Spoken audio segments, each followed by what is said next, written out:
Hello, everyone. Welcome to Science Sunday on a rainy, cold, windy December day. Not as cold as it, Could often be, is. yeah. In, I mean, in just the fact December. that it's rainy, this could be a Yeah. heck of a lot of snow if it, Oh my goodness, yeah. if it was coming here. But anyways, welcome, and we have a lot to talk about. Do want to clarify a few things. 2 weeks from now, Scott, you're going to be leading your talk, December 19th, right? Yeah. Here again. And then we'll close off for the end of the year and Christmas and everything. The first Sunday in January is actually January 2nd, which we feel is pretty close to Christmas New Year's Day, and I think we'll basically push it off. Luckily, there's 5 Sundays in January, so we're going to move back to the 3rd and the 5th Sundays in January, which then would be the 16th And the 30th, I think. and 30th. Yeah, 16th and 30th we'll be having Science Sundays.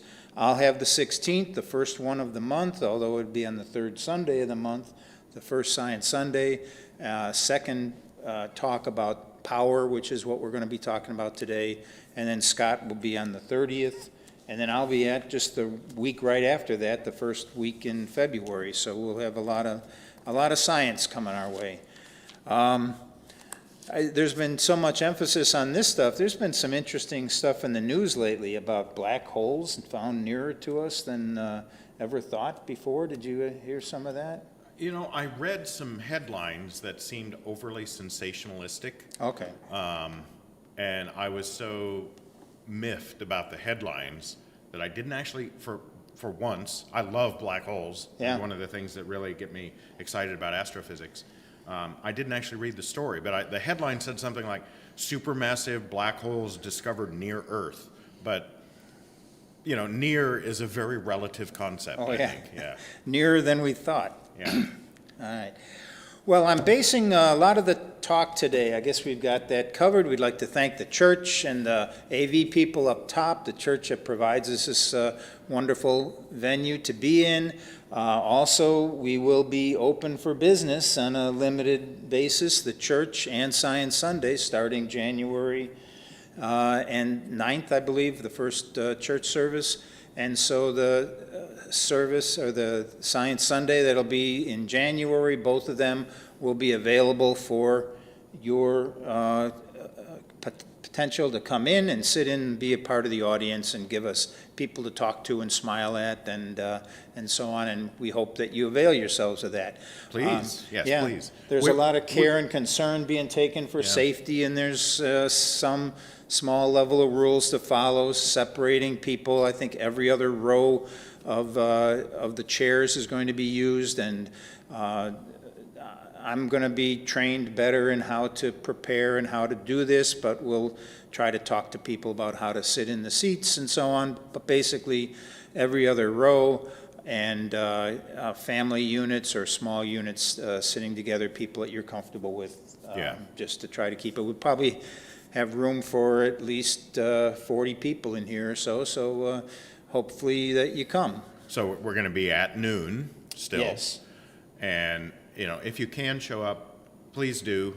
Mike is great company for me, and, he tolerates my presence, but we would love to see some of our dear friends and maybe new friends that have joined us for Science Sunday as we've been broadcasting on YouTube. So please, I encourage you to show up. I'd love to see you. Yeah, I think it would be meaningful for both of us. Yep. Okay, good. Well, so talking about power, authority, and leadership today, I really was pretty sure as I got into this that, first of all, there's a lot to cover in that, and it can go a lot of different ways. I'm sure we'll cover topics that you've thought about before, and maybe some that you haven't, but I think that there's quite a bit to talk about. Hopefully, you find some intriguing things in here. I remember, kind of an aside, the first time I had some discussion about leadership in here was one of my first experience, even though I've been had been a teacher for a number of years and am not now, but had been a teacher. I was setting in, and I was leading the parenting class a number of years ago here. And we were sitting in there in the parenting class, and I wanted to make a point about following orders or doing things, and I talked about leaders that would been determined in a study about deer. And usually you think of who becomes the leader of the deer, the group of deer, a herd of deer, and they started studying it. And as I started telling this story, I remember Cheryl Heinz was participating in the class and adding a lot of interest. And here's a known biologist and entomologist and so on.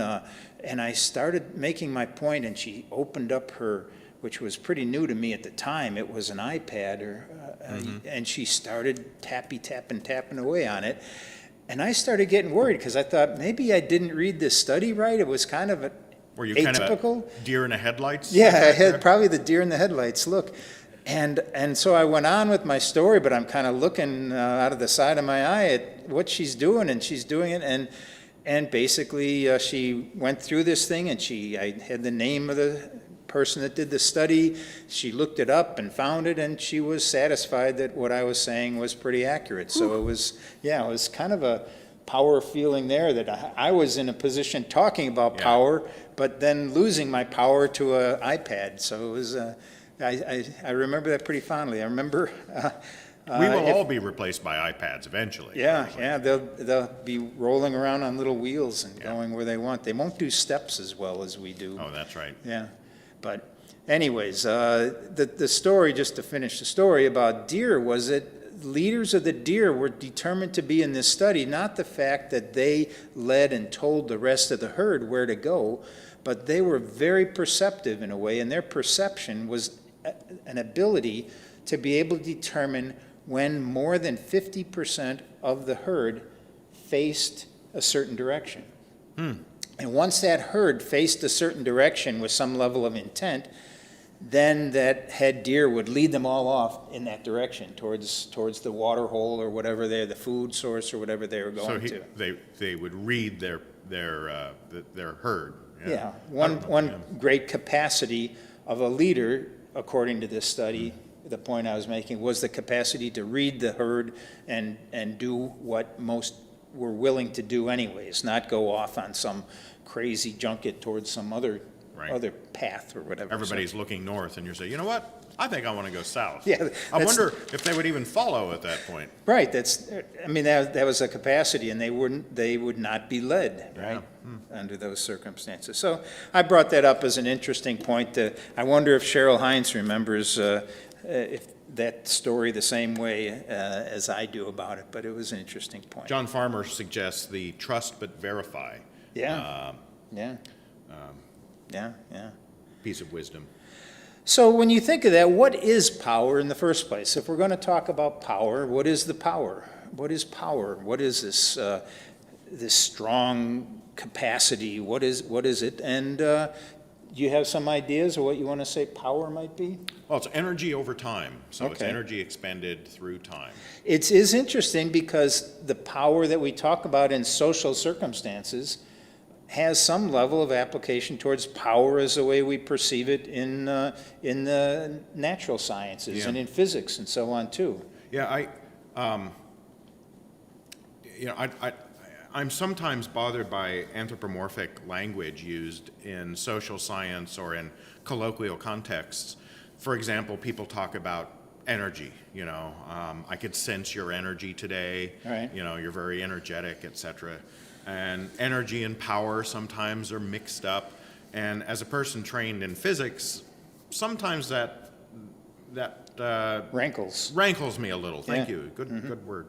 And however, we can't avoid using that kind of language. We don't have any substitute language for, I'm a high energy person, I'm having a low energy day, or, that's a powerful person, or that, this disadvantaged person lacks power and whatnot. So we do use it with very different contexts between, science and engineering versus the social sciences. Right. So in a social science sense, and maybe as you hear it, maybe you can tend to see how much that tends to apply. But one way to think of power is the capacity to make others do your will, to make others move to your desires or needs. Or even just do something that they would not have otherwise done. Or maybe they Yeah. do it as well, too. It doesn't, it doesn't necessarily have to be whether you're persuading, convincing, overwhelming them in some Yeah. sense, but you're getting people to do a thing that they, potentially might not otherwise do. Okay. Can you think of, when you think about power, can you think of, first of all, I have a picture to show of what real power is, and I've been threatening to do this for a while, so here's a real power. That's me holding my 6-week-old granddaughter now in Seattle when she was about a week old at the time. Nika? Nika, N-I-C-A, yep. And so, the real power to get me to do what she needs to have done, I think, is evident there. Yeah. She needed to be held. So, anyways. Maybe one of the most famous, if you start thinking of statements, thoughts, well-known phrases concerning power, authority, or leadership, do you have any that jump to mind? Well, I read a book and then a follow-up book by a fellow, I think his name is Stephen Lukes, and that has to do with political power. It was in the context of studying political science, so he comes to mind. Mm-hmm. Okay. Short little book he wrote about power, and he talks about soft versus hard power and things like that. Yeah. Probably the most famous one was by Lord Acton, who, most famous phrase, 1834 to 1902, and he's the one credited for saying power corrupts and absolute power corrupts. Oh, absolutely. I've heard that. I didn't know about Lord Acton. Yeah. Thank you for sharing that. Yeah. I've got a few others in here, and He's got a powerful beard, I would say that. as you talk about power, first thing that you'll see is that one aspect of power, maybe evolutionarily, which is the main topic of what we're going to be talking about today, when you think of power, you might think of a powerful person, and you Well, with might a name think of like masculinity. And Lord, yeah. Lord Acton. I mean, Power, yeah. I could imagine you being Lord Winter. I'm more of a peon. Bertrand Russell. And Bertrand Russell said, as soon as we abandon our own reason and are content to rely upon authority, there is no end to our troubles. I don't know. That doesn't apply to children. Talking about your granddaughter, Yeah. right? Children, if we left them to their own volition without exerting some kind of power or control over them, they could get into trouble more frequently. That springs to mind. And I have a good story about that. We think of Lord of the Flies kind of stuff. Right, yeah. And I have a good story about that Okay. coming up pretty shortly, too. What do children do with power? Boss Tweed, a famous powerful person, powerful political entity. He said, the way to have power is to take it. Arr. I think power in those days was measured by your girth size of Yeah. your belly, too, and he was pretty well known for that. More of a thinker, Edmund Burke said, the greater the power, the more dangerous the abuse. A lot of these have kind of negative connotations to Yeah. power here, right? Yeah. What power can be abused, power can be misused, power can hurt others, and so on. Well, even, in modern parlance, we sometimes hear about people who give others power over them. Right. Right. Yeah, Jonestown kind of things or something like that. Or even just in a family dynamic, Right. Yeah, and that's somewhat, hopefully, the topic of a lot of this power. What does it mean to have power and use power, and how do you obtain power? Do you obtain it nefariously? Do you obtain it, do people that are incorruptible gain power? Does a capacity to be corrupt gain you power? Do we give power to people? Who do we give power to? Right. And Yeah. what does it mean to give power? Right, How can you give it to someone? right. Yeah. Yeah. So a lot of that I hope I want to get into as well, too.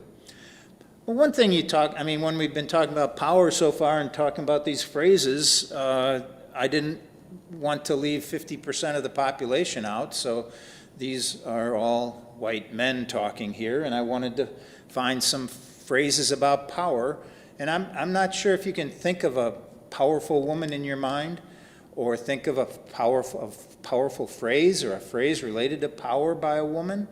And I started thinking around, and I thought, well, probably Gloria Steinem is something Yeah. powerful to say. Abigail Adams. Yeah. Yeah.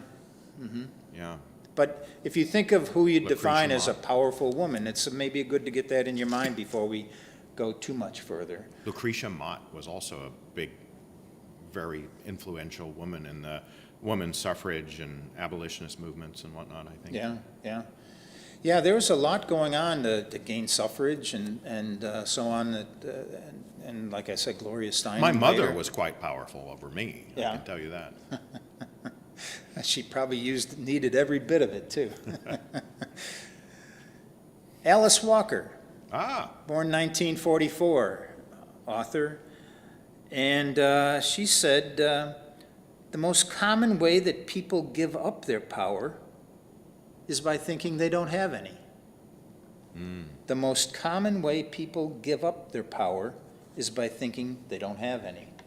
I thought that was a good, powerful statement to make. Another famous, powerful woman, Shirley Chisholm, died at about age 80 in 2005. First black elected representative, black woman elected representative in the U.S.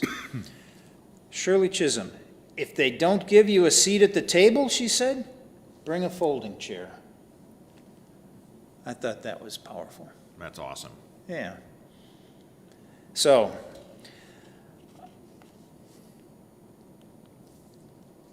like I said, a lot of these seem somewhat negative.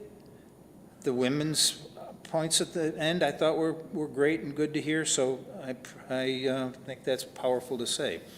I propose to take maybe 3 Science Sundays to explore what science has discovered about power, authority, and leadership. In this first meeting, I want to mainly discuss what we know about the evolution of power. Evolutionarily speaking, what can we learn about power by looking at other animals? If we evolved so many things that we share in common with other animals, 4 limbs, lungs, all these A different things. backbone, talking about power. Right. Yeah. Yeah, that's a powerful thing. What can we apply about power, and what can we learn about it from looking at evolution of other animals?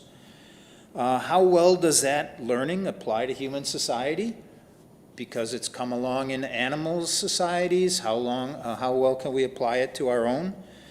Are animals more similar to us? Are animals that are more similar to us more similar in how they apply power? Interesting. All these are hopefully topics to talk about today. Is there a genetic lineage to power? Many, many interesting lines of thought and research, and we won't be able to get to them all. I encourage you to find books and topics to read about and find out more about it, but the genetic lineage and evolutionary causes of power. In further Science Sundays, I want to investigate maybe how power works in our world. Maybe we can explore whether power corrupts people, like they say, or are corrupt people drawn to power? Is it the fact that a person is corrupt that makes them get into power? Or does the power that we give to them or that they obtain corrupt them? Are tyrants, in other words, made or born? Are entrepreneurs who embezzle and cops who kill the result of maybe a poorly designed system? Or are they just bad people that have gotten access to some powerful tools to use to further their ideas? John wants to know if money is power. So, Money is speech. Money is oh, right, yeah. The Supreme Court says money is speech. There's your answer, John. If you were suddenly thrust into a position of power, if you personally were suddenly thrown into a position of power, would you be able to resist the temptation to line your pockets? Or seek revenge against your enemies? Wow, I have very, very strong views about this. I think, very briefly, I Yeah. think anybody entrusted with the wielding of public power should be held to the highest possible standards. And any sign or symptom of self-enrichment should be treated very harshly. Right, you think about people that say, well, I didn't know, somebody like, if you want to take Jeffrey Epstein, a very corrupt person, did a lot of terrible things, but part of it, he was very outgoing, very friendly. A guy like that wants to be around powerful people, because if you have access to these people, it lends some credence to your position. Or it also maybe gives you the potential to blackmail people. If the more people you have that hang around, so they were seen at parties all the time, and what they do is they schmooze up with as many people as they could, and they'd get their pictures taken and so on. And if they could be there at this party and someone else is at the party, you can see already now how their access, how their accessibility, you and I don't have pictures of us with Bill Clinton or all these different Right. people, right? But there they are with their faces by these people who now have this taint of being associated with them and have reason to try to maybe not have secrets about them come to light.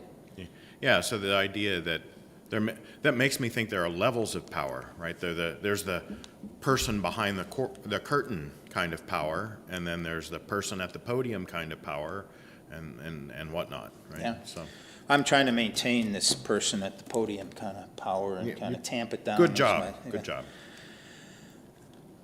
But, so finally, we'll look at ways to design systems that might avoid corruption Okay. and encourage participants to act fairly when entrusted with power. So, let's get started. All right. Sometimes you can get a fuller picture of what we are studying by maybe pulling back a bit and looking at the situation in a new way. I want to tell you two island stories. One is a story that occurred about in 1628, during the time when the Dutch East India Company was a very powerful, strong commercial force Okay. in the world. They were traveling from their bases in Holland and Amsterdam and so on to go around the Horn of Africa and go to the East Indies, Spice Islands. Spice Islands, and bring back the treasures and so on that were there. And the Batavia, actually, named similar to the town down the road from us, was a boat that was commissioned, and it was in with a fairly large fleet for safety to travel all the way from Amsterdam, around the Horn of Africa, and out through the Indian Ocean, all the way to the Spice Islands.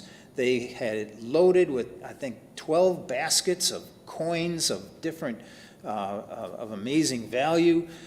There was soldiers on board, there were numerous ships, and there was also a somewhat down-and-out former apothecary who was hired as the ship's doctor, because that's about all that he could get. He was willing to take a trip for a few years and go around. He had some issues with corruption or problems too. He was a failed apothecary. He was a pharmacist that wasn't very honest and trustworthy, and he'd failed at his work. He actually made a compact with the second in command on this boat that because there were these 12 boxes of treasures, of coins, and so on, they wanted to isolate themselves from the other boats to get away from the fleet and take over this thing and start a new life in sailing around and living this easy life way out far away. So they managed to, that was interesting. I didn't want to have that picture exactly like that, but there it is. That's Beacon Island in the Batavia, right? That's Beacon Island in Batavia, and somehow that's not the island of Ata, which I'm also going to talk about. But that was a replica that was actually built of the ship that went out in 1628, and they got themselves away from the rest of the fleet. They dispersed in a fog and got away, misled the captain, and ended up on another path, and they were starting to implement their plan. Oh dear. When they came up along the western shore of Australia and crashed into the reefs around this tiny little island of Beacon Island, it's called now. It's 20, 30 miles off the coast of Australia on the western side. It doesn't look particularly hospitable. No, it's not. No, Okay. yeah, no water, very, very little access to any food or anything else. The boat was actually, the ship was offshore numerous ways. There's a lot of reefs and coral atolls around there.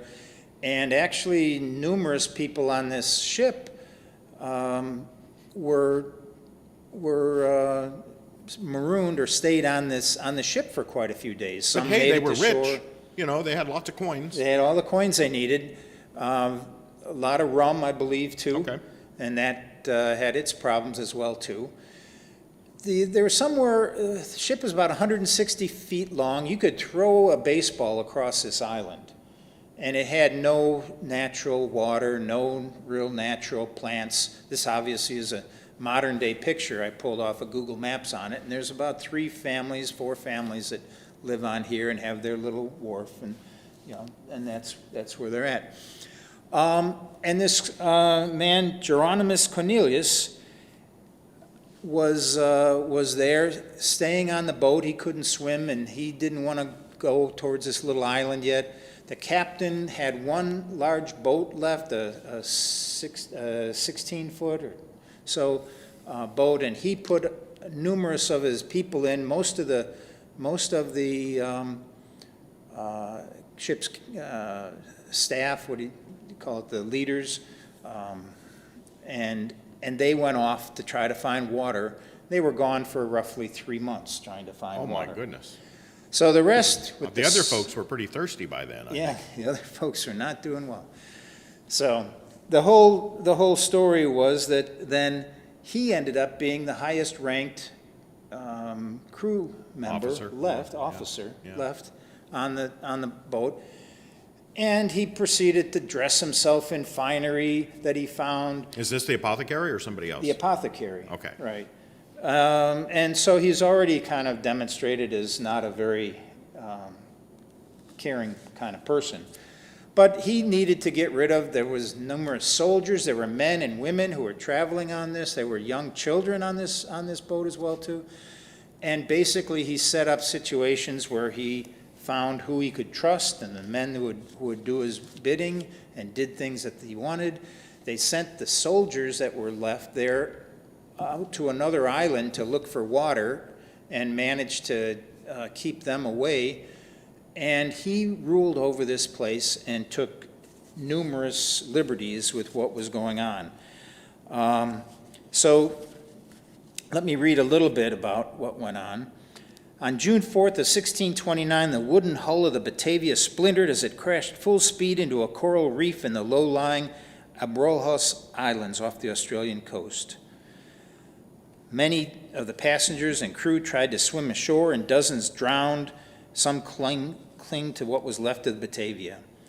But finally, on June 12th, 8 days later, the ship broke apart, and everyone made their way that could to the island, and took some time to get there. And there were hundreds marooned on the sparse grassland, and they rushed to help who was now their superior, this Cornelius.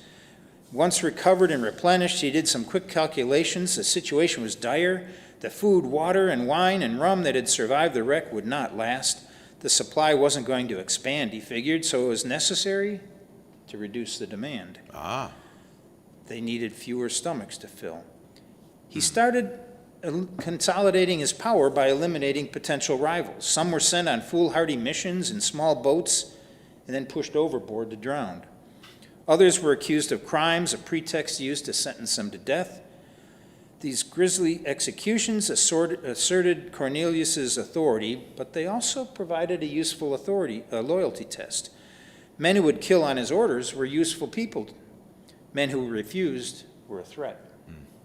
One by one, the threats were eliminated. Soon the pretexts for these threats disappeared too. One young boy was decapitated to test whether a sword was still sharp. Children were murdered for no reason. The killings were done on Cornelius's orders, but he didn't murder anyone himself. Instead, he displayed his dominance by dressing himself in fine garb from the ship, silk stockings, garters with gold laces, and such like adornments. The others all wore soiled rags as they waited their turn to be murdered. So by the time the Cornelius's crew and captain returned with a rescue mission months later, more than 100 people had been killed. He finally got a taste of his own island justice. He was sentenced to death, and he was put to death, and others went back on board the rescue boat, and whoever was left got to leave. But then that starts asking questions. Was this all because of Cornelius? If Cornelius hadn't been this apothecary who by choice was put on board, would this same story have happened? Did the situation put this Cornelius in a position in which he acted improperly? Or was he an improper person who was given power? And why would they have led him on to do these things? Why would they have allowed this to happen? Right? What did the other people do? So these are questions that kind of reside. And now, again, my slides are a little mixed up here, and they weren't at home, so I'm a little bit worried. But on the right side, yeah, something's goofy.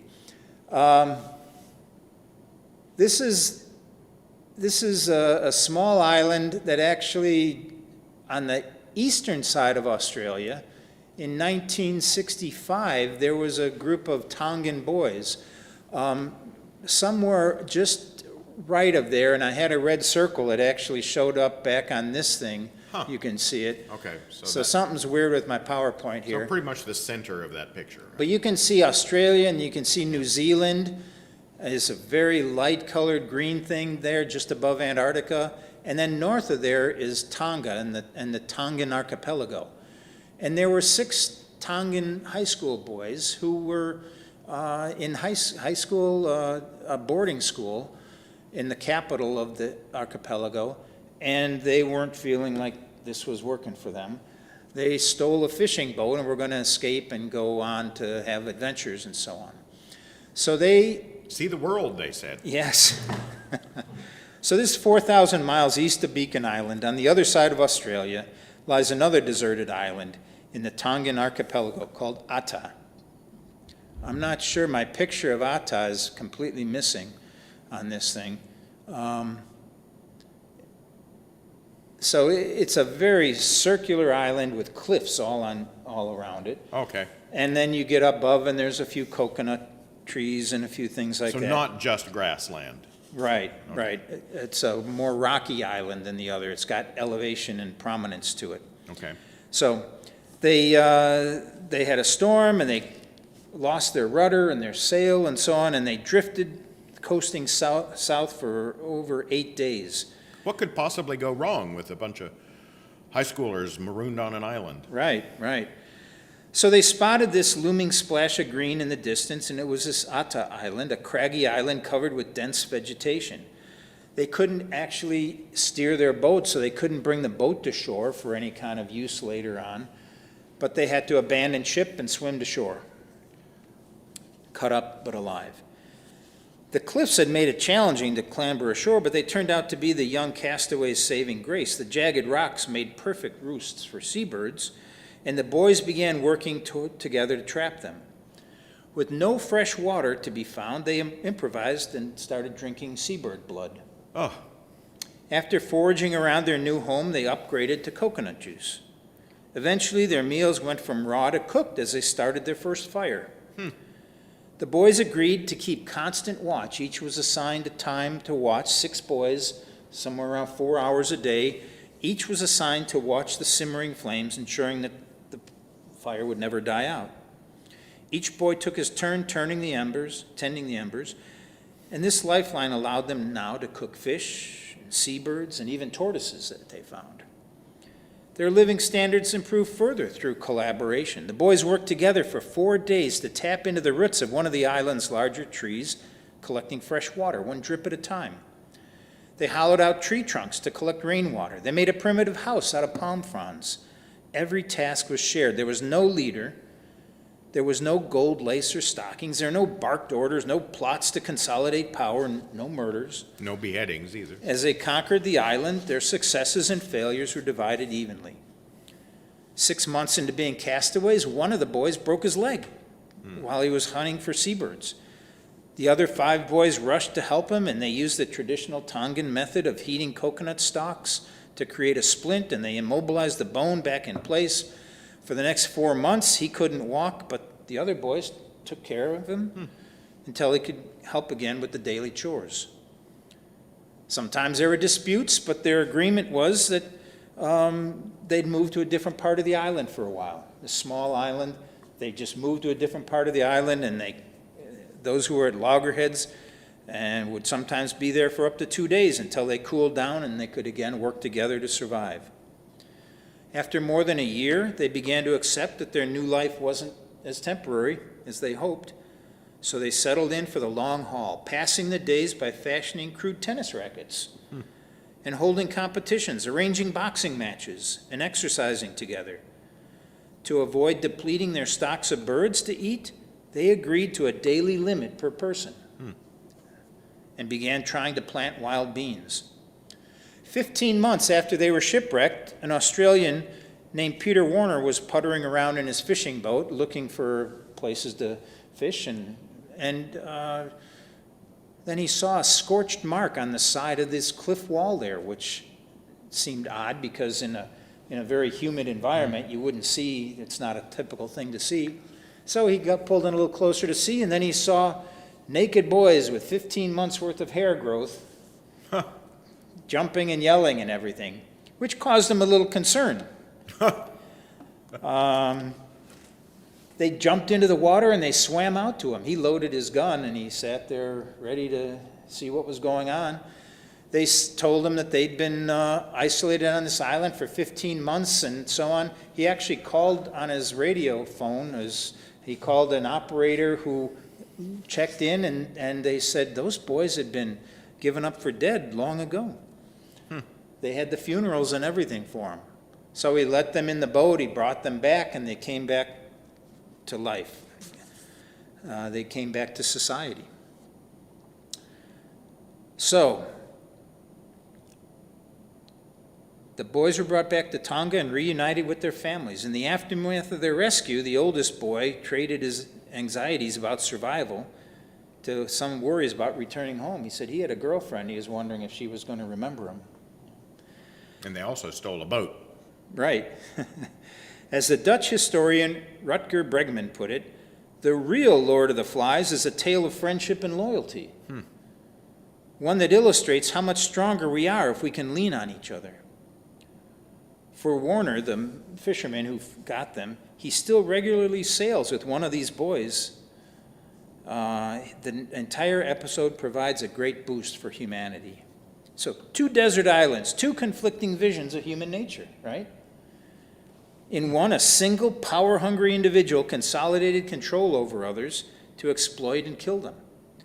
In the other, egalitarian teamwork prevailed and cooperation reigned supreme. What accounts for the difference?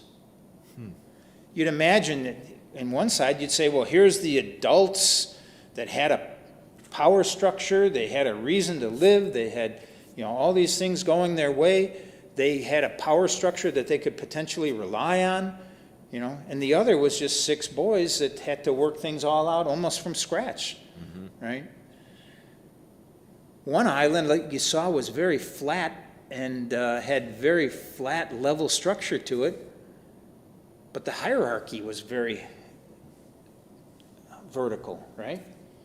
In the other vertical island of Ata, where the boys were, they had a very flat kind of structure where everybody did their load, everybody did their share and took their purpose there.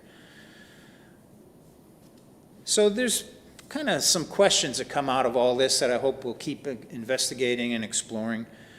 One is, do worse people get power? Do bad people obtain power? And does power make people worse? Third is, why do we let people control us who clearly have no business being in control? I can't think of any examples of that. Fourth, how can we ensure that incorruptible people get into power and wield it justly? How do you make sure that you get the right people into power?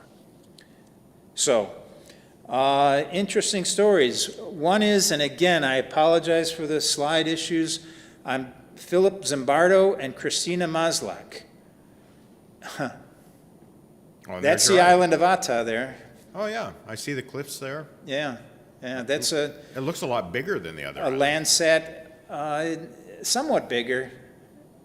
If in fact it's got trees on it, you can't make out any trees. but- Right, from this satellite picture.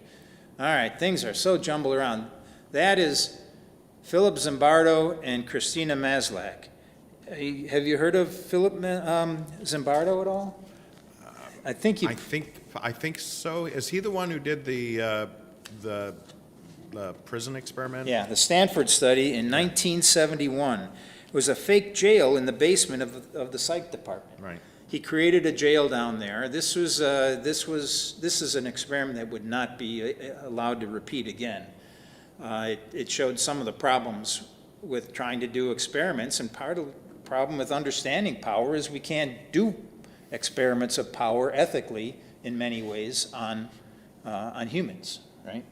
They cause too many problems. This was very ethical. He actually set himself up. He had random people picked for an experiment on prison use, and they were all psych students at Stanford University. He divided them up equally. Half were guards and half were inmates. That's the roles he assigned The to roles them. that he assigned them, Yeah. right?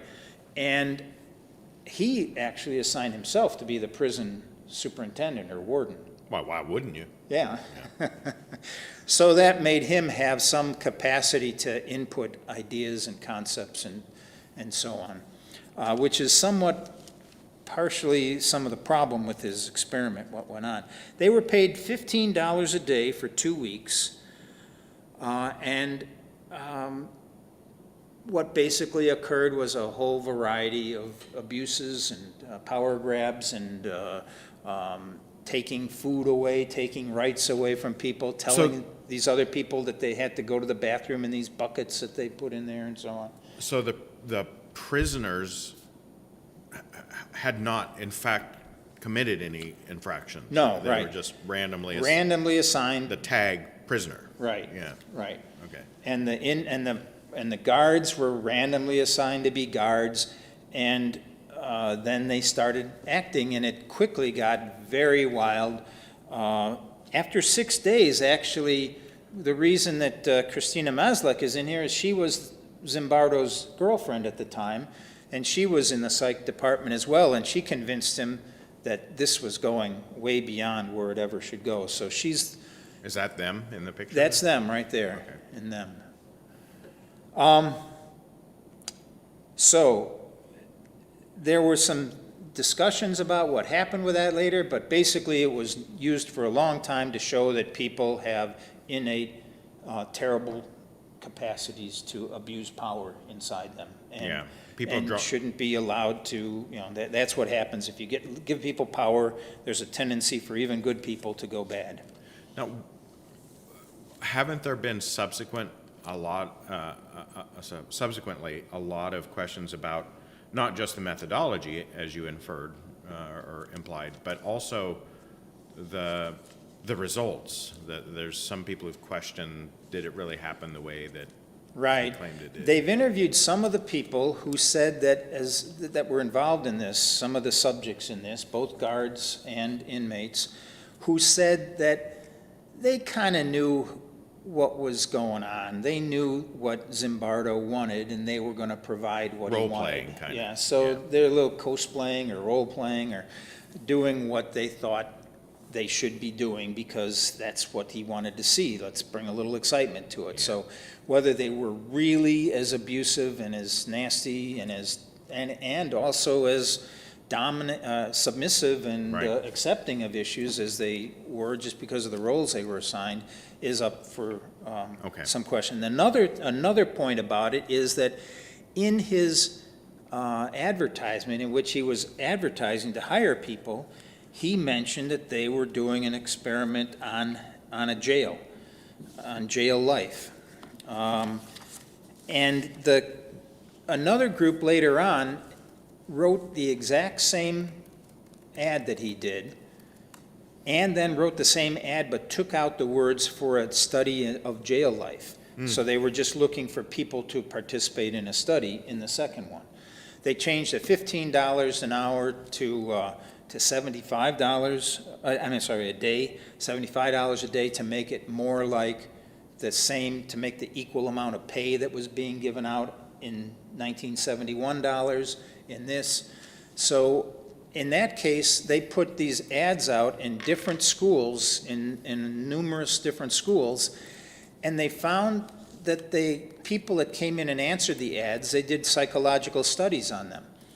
And the psychological studies that were done on people that answered the ad that mentioned jail study were much more aggressive, much more power-based, much more authoritarian than the ones who just signed up for a study.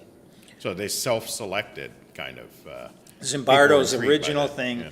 these people's hypothesis is that Zimbardo's study self-selected for people who were going to act a little bit more aggressively. And submissively, maybe. I mean, some Right. some people enjoy playing that role as well. Right, right. Yeah, Peter, a longtime viewer here online, says that he thinks he's heard that the Stanford experiment has been recently debunked. So Right, there's not much that goes along the original conclusions, yeah. to support the original conclusions, right?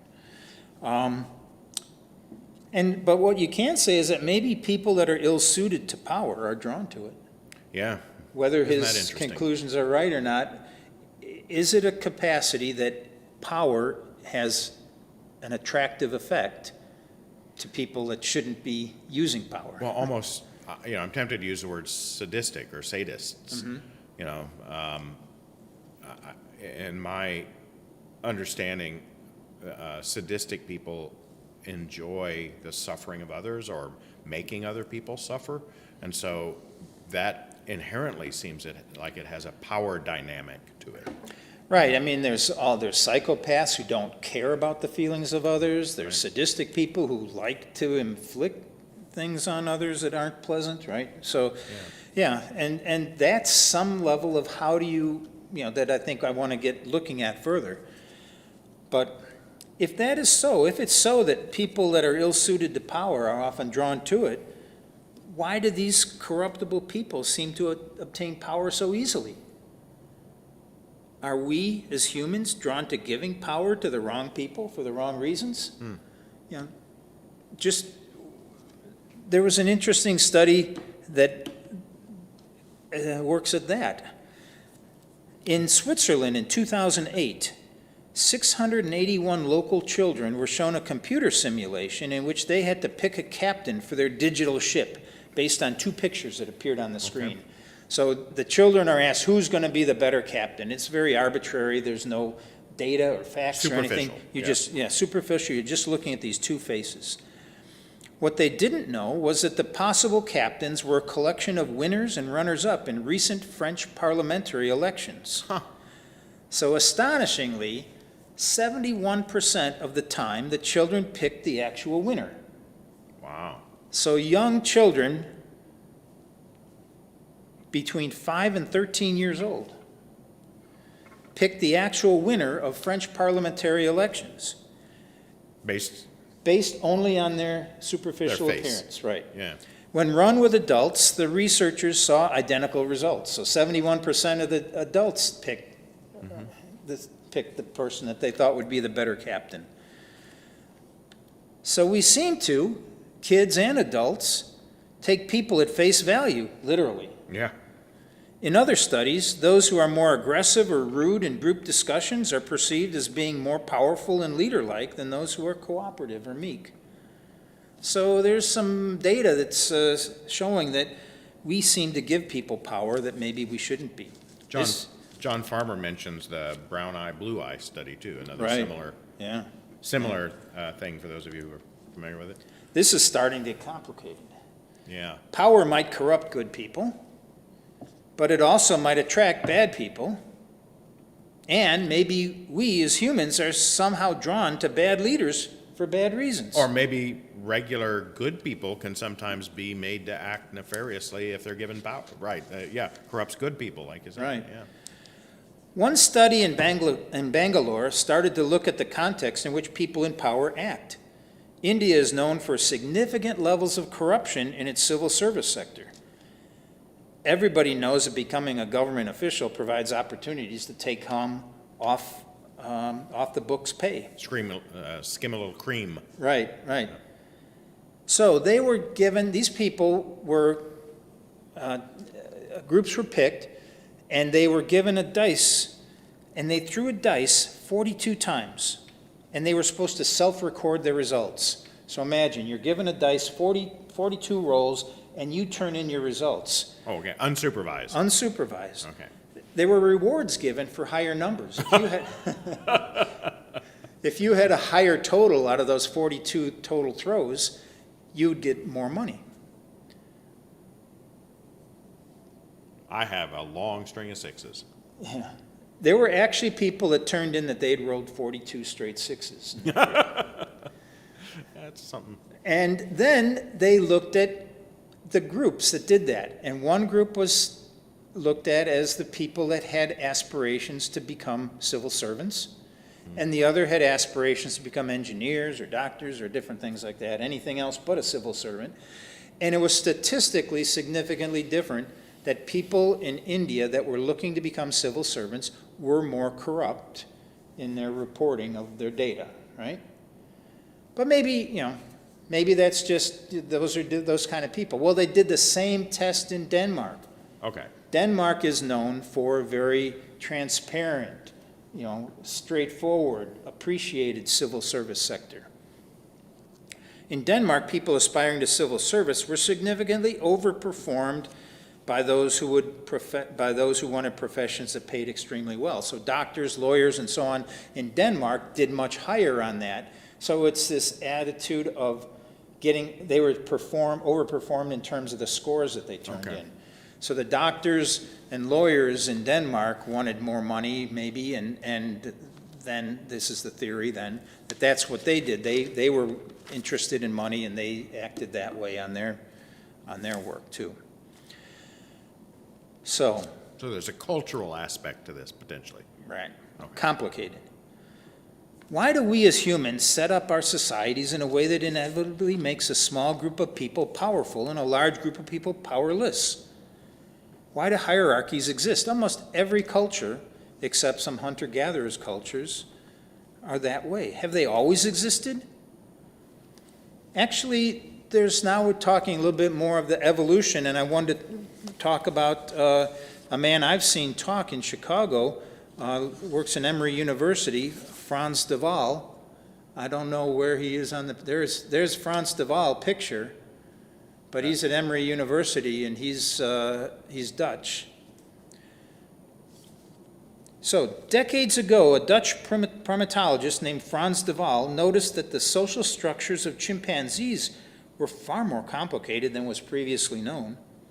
To be in charge, a chimpanzee certainly needed to be large and physically strong, but it wasn't guaranteed that the biggest chimp would always become the most powerful chimp.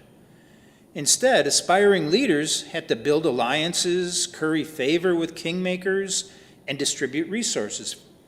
Those who did climb their way into the alpha male position had no job security. Usurpers were always waiting for a moment of weakness so they could form their own coalitions and topple them. The dynamics of chimpanzee hierarchies were so sophisticated that Duvall began to see those interactions as distinctly political. He wrote his seminal work, Chimpanzee Politics, in 1982. The book was controversial. It ascribed intentionality and strategic social planning to animals, something that was assumed to be unique to humans. There was plotting, scheming, and coalition building. Weak chimps could form packs to offset the power of strong chimps. Clever chimps could outwit their rivals. Duvall even describes chimpanzee coups d'etats, brewing for days but executed with precision in an instant. Regardless of which group of chimpanzees Duvall observed, there was always a question of status, and that status was defined by some chimps relentlessly pursuing power over other chimps. Hierarchy was inescapable. As with the Batavia, the boat out in Western Australia, chimps always knew their rank. Chimpanzees, all chimpanzees, including females, are very much into power, Duvall tells me. You cannot deal with a chimp without him or her trying to dominate you and trying to intimidate you, just to see how you react. They're always going to test you. They always want to see where they stand relative to you. And if they perceive some weaknesses, they're going to push you as they try to get the upper hand. But as much as power influences the behavior of chimpanzees, it isn't their sole consideration. Just like some humans, some chimps are irresistibly drawn to power. Others try their hand at dominance but don't mind ending up as followers. The drive to reach the top, which is a very risky business, is not present in all of them, Duvall says. You may have very large males who are happy with position number 3, for example. This complexity seems familiar to us. Some of us seek power, others shy away from it and move aside to let others lead. Score 1 point for the theory that chimps and humans are astonishingly alike when it comes to seeking, getting, and wielding power. So that's towards the evolutionary. But that's kind of disturbing, right? Yes. It's somewhat depressing, too. The creature close to us in evolutionary history seems locked in an inescapable drive to at least try to dominate others. Hierarchy, power, and domination seem to be a central part of the creature we share 98.8% of our genetic code with. Are we doomed to the same obsessions? Well, let me bring up 2 more studies. In November 2004, that's Catherine Pollard, a computational biologist, pinpointed millions of years of genetic divergence between chimps and humans. You know, biology, a lot of now is mathematics. Yeah.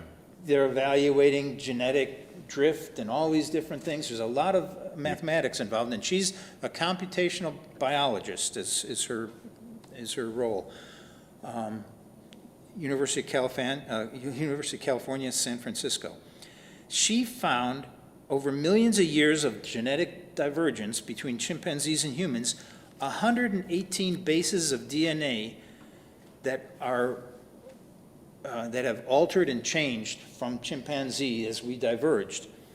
And it's known as HAR1, the Human Accelerated Region, HAR1, Human Accelerated Region.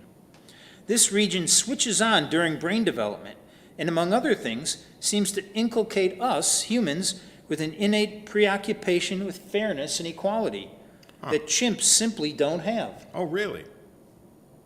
Now, I've read about fairness and equality studies in animals, and some of it indicates that I've seen some Yeah. too, yeah. But they don't have this HAR1 series of the accelerated region. We may be more Tongan teenagers than Batavia murderers anyways. Woohoo! Now, the second study was done by Michael Tomasello, a professor of developmental psychology at Duke. A pairs of 2 and 3-year-olds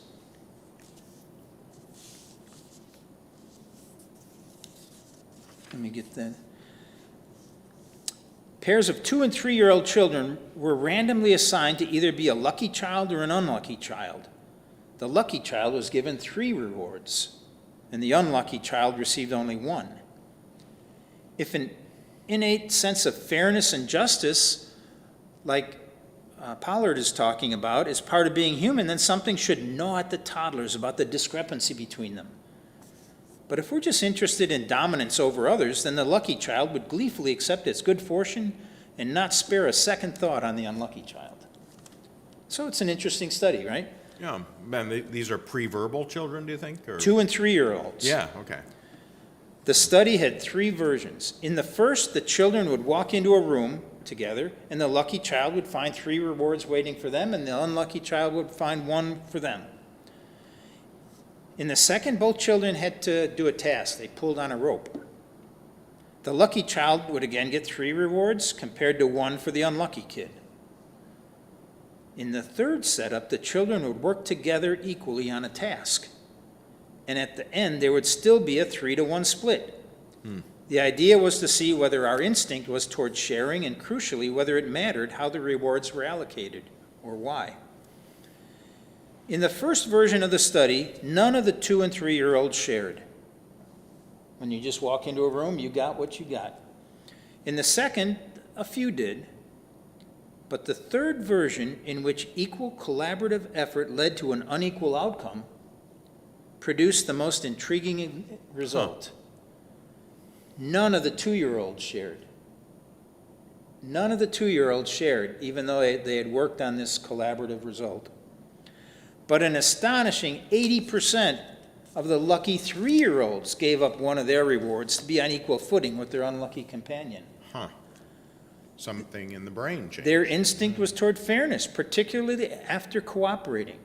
Seemingly random allocations didn't bother the toddlers, but unfair allocations after equal effort clearly unsettled them once they were 3 years old. Mm-hmm. When we stop tasting our pacifiers, we start to develop a taste for injustice. Ah, did you come up with that? No, I didn't. That's a nice turn of phrase. Yeah. So, how would that work at your employment, do you think, or in your family, or where you'd be? If there were just unequal things given out, would you be sharing? Unless you work with a bunch of jerks, you'd hope that people at least would think about this, right? I don't know of anybody in any company I've worked with who willingly shared their salary with coworkers who may have been paid less. Yeah, yeah.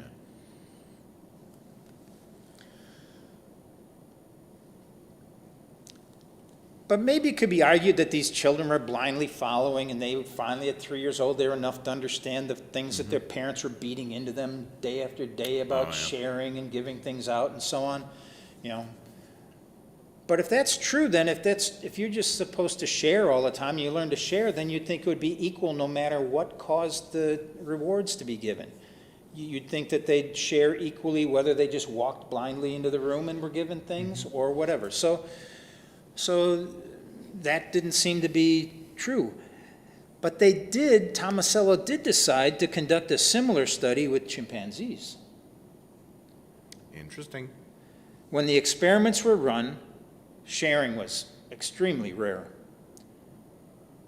And crucially, the setup didn't change the outcome at all. If there was sharing, it had no relation to whether they worked jointly on a task or individually. There was no we in the concept that was coming through, at least shown by this experiment, right? Collaboration was irrelevant. There was no sense of we and no sense of fairness. For chimpanzees, dominance doesn't come with second thoughts. If you get something and you're on top, you're on top. You know, I imagine that there's probably, like you said, there's studies that would talk about that there is some level of we in some of these monkeys. I've seen where they want to share. One gets grapes and the other one gets something not as wonderful, and they seem to share and even refuse to take their grapes if the other one isn't getting it. But not in terms of this study. So those are most of the studies. And I guess what I'm getting to the point of here is that early humans and chimpanzees have this strong hierarchical structure, but it seems like humans developed this capacity to get past that. And early humans even seem to have a flat, non-hierarchical structure, From 300,000 years ago, probably to somewhere around maybe 10,000 years ago, primitive societies lived without complex hierarchies. If you'd imagine all that time, 300,000 years of human hominid existence, condensed to a single year, that would be saying that from New Year's to roughly Christmas of a typical year, that is how human societies functioned. Very flat, like the Tongans on the island of Ata. Mm-hmm. Only from Christmas until the end of the year have the hierarchical structures we live in today been in existence. So we're living in something atypical for our evolutionary existence, or that's adjusted since then. We are neophytes, really, at the power game. The advent of ranged weapons and the dexterity in humans that allow us to throw a rock or a spear or operate a bow or an atlatl is singular in humans. One evolutionary modification in humans allows us pinpoint throwing accuracy. No amount of training. I don't know what's going on. I missed. Your slides got randomized or something. Yeah.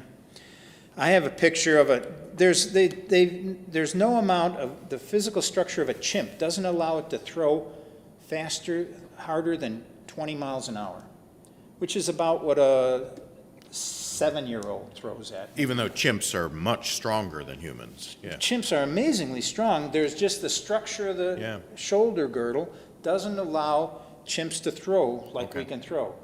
The Nolan Ryan of chimps can't throw faster than a 7-year-old. Okay. Has less accuracy. Something about developing that had some impact. And that was one on power. gene, you said? Or a I don't think it's gene? one gene. I Okay. think it's just an evolutionary development. Okay. Yeah, I don't have. Can you go to the end? Maybe it's, I was at the end. oh, really? Okay. Okay. It was just a chimpanzee throwing a rock, and they have no Feebly, apparently. feebly, yeah. Yeah. Okay. No amount of training can get a chimp or any other animal, really, to throw a projectile with any accuracy or any speed over 20 miles per hour. This development of throwing and of ranged weaponry changed the power structure completely. Imagine. Supremacy became more about brains and skill, right, in human societies than brawn and size. Projectiles are a brutal equalizer. A small hominid who could make a spear or practice throwing, they could easily kill someone much bigger. David and Goliath. The traditional link between size and power was severed. David's with ranged weapons could kill Goliath now. Aha. Jumped my line. Sorry. So, I imagine, and to me, it seems like that has a big emphasis in the power game, right? Humans have had to adjust their levels of dealing with power to deal with the capacity that they have as humans to throw and create bows and arrows and to murder, and that brawn and size aren't the only dominant things anymore. You know, chimpanzees have had to do that a little bit with some of their societal developments, but just this capacity to control a weapon to the extent that humans can has really changed the power game, I think, in society too. Really big people are still intimidating, though. Yeah. Right? We still look at a very large male human, and in many contexts, you know, bouncers at a bar or whatever, they are psychologically still intimidating to us. You know? Right. I think that psychology is still there. Our brain still thinks with the Stone Age mind of what could happen Yeah. with that or something. But again, they aren't as intimidating possibly as if a gun or a rock or something like that is in your hand and you're ready to use it. There's an interesting story. I just want to finish with this. The Kung hunters in Central Africa, in the Kalahari Desert, when they go out hunting, the person that kills the animal, they aren't successful that often, but the person that is successful is not honored. In fact, they go through a ritual kind of abasement of the person who did it. They call it insulting the meat. they say, if I'd have known this springbok would have been so thin and scrawny, I wouldn't have even come out here to help you carry it back to camp. You know, they say all these negative things, and they basically are knocking down the ego of the person that killed. They also interchange arrows so that they're not hunting with their arrows that maybe have the skill that they put into it. So they They're can't hunting with- identify, yeah, right. They're hunting with a variety of different arrows. Not only that maybe you can't identify it, even if you know that it was your arrow, it was the arrow was given the honor of the killing rather than the hunter. Whoever shot it, Right. yeah. So, and their explanation for that is when a young man kills much meat, he comes to think of himself as a chief or a big man, and he thinks of the rest of us as his servants or inferiors. We can't accept this. We refuse one who boasts, for someday his pride will make him kill somebody. So we always speak of his meat as worthless. In this way, we cool his heart and make him gentle. We have one question online. Okay. Maybe this is something relevant to what you're going to talk about in the future. John Farmer asks, are these ideas about the differences the same as the differences between capitalism and cooperative governance, like socialism? So are those entailed in anything you're going to cover? Well, I would say that power stands on its own, for one thing, and you would imagine that capitalism and socialism and anarchy, all these ways are trying to deal with power, trying to control power, or trying to control societies. So I'm not sure if these are the same topics or if they're just different words for, power is a pretty basic concept of Right. control and dominance in a society, right? And whether you're in a capitalist society or a communistic society or There are still very rewards low- and punishments. And, yeah. I mean, I would say that there's ways that, like the Kung are trying to adjust to that. Power is something that's there. It's the capacity to get others to do what you want to do, and they try to manage it by minimizing the accolades. the Investing advantages. a single person with the power. Yeah, it seems like. Yeah. All right. All right, well, that's pretty much the topics I wanted to get through. I apologize for the slides going wacko, but I did want to make sure that we talked about power in relation to, that Katie Pollard was the computational biologist. Yeah, that's cool. And also that Christina Maslach was the one who brought Philip Zimbardo to heel and got his Yeah. study in Stanford to be terminated quickly because it Early, was right, yeah. unethical. So, and that's about when my slides started going off the track here. I'll show you the picture of Maybe hold it up for the chimp camera. throwing I don't know that you can see it, but you can just Google chimp throwing rocks and there's a few of them. Probably some videos even. Yeah, Okay. there are. All right, see you, folks, in 2 weeks. 2 weeks. I will be at the podium. I will have the power. And I'm going to be talking about whether or not it's a good idea and to talk about the selfish gene. Famous book from the 1970s by Richard Dawkins that had generated some controversy. So I want to talk about the concept of a selfish gene. Great. All right. Good. I'm looking forward to that. Have a great December. Again, it's still raining, but probably see some snow pretty soon. And please try to see if you can organize your schedule to come out to Science Sunday In January. in January. Right, yeah. All right. Thanks a lot, and appreciate you all.